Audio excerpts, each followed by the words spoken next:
بسم اللہ الرحمن الرحیم۔ آدمی کی عمر جب ذرا بڑی ہو جاتی ہے بعض اوقات انٹ سنٹ باتیں کرنے لگتا ہے، جس بات کو جانتا نہیں اور جانتا نہیں کہ وہ جانتا نہیں اپنی طرف منسوب کرنے لگتا ہے۔ کبھی کسی راہی نے بھی اپنی جیب کے بٹوے سے کسی کو مطلع کیا، اللہ کے بندو اللہ سے ڈرو اور عقل کی باتیں کرو، ساری دنیا میں گنتی کے بندے مقبول بندے ہوتے ہیں اور بندوں کی نظروں سے اوجھل ہوتے ہیں۔ فیض کے تمام سلسلے حضور اقدس صلی اللہ علیہ وآلہ وسلم ہی کے فیض سے جاری ہوتے ہیں اور درجہ بدرجہ ہوتے ہیں۔ فیض کا جو سلسلہ درجہ بدرجہ وہاں تک نہیں پہنچتا، غیر معتبر ہے۔ دریا جھیل کے دہانے سے نکل کر ڈیلٹا بناتا ہوا جھیل ہی میں جا گرتا ہے۔ جہانگیر کی سیرگاہ اب اہل جہان کی عبرت گاہ ہے۔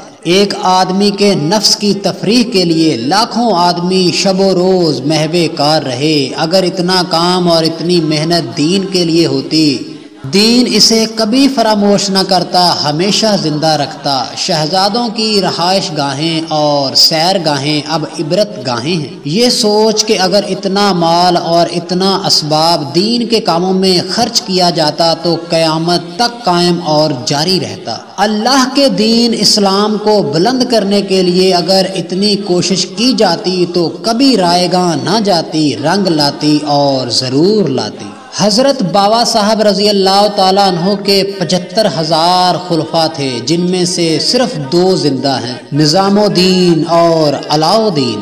بہترین دوست وہ ہے جو اپنے دوست کی نیکی کو ظاہر کرے اور بدی کو چھپائے، اور بدترین وہ ہے جو اس کا الٹ کرے۔ شاہی دربار میں حاضر ہونے والے کو بادشاہ کی طرف سے اسناد عطا ہوتی ہیں اور وہ اسناد پشتوں کام آتی ہیں۔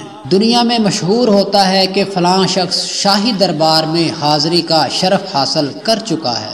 سلطان جب دربار عام لگاتے ہیں اسے ضرور بلاتے ہیں۔ مرض کی غلط تشخیص اور ادویات کا بیجا استعمال مریض کے لیے مہلک ہوتا ہے، ورنہ ادویات کے خواص و اثرات میں کوئی کمی نہیں ہوا کرتی۔ محرکہ کے مریض کا علاج ملیریا کی دواؤں سے کیا تو مریض کو بڑی مصیبتوں کا سامنا کرنا پڑا۔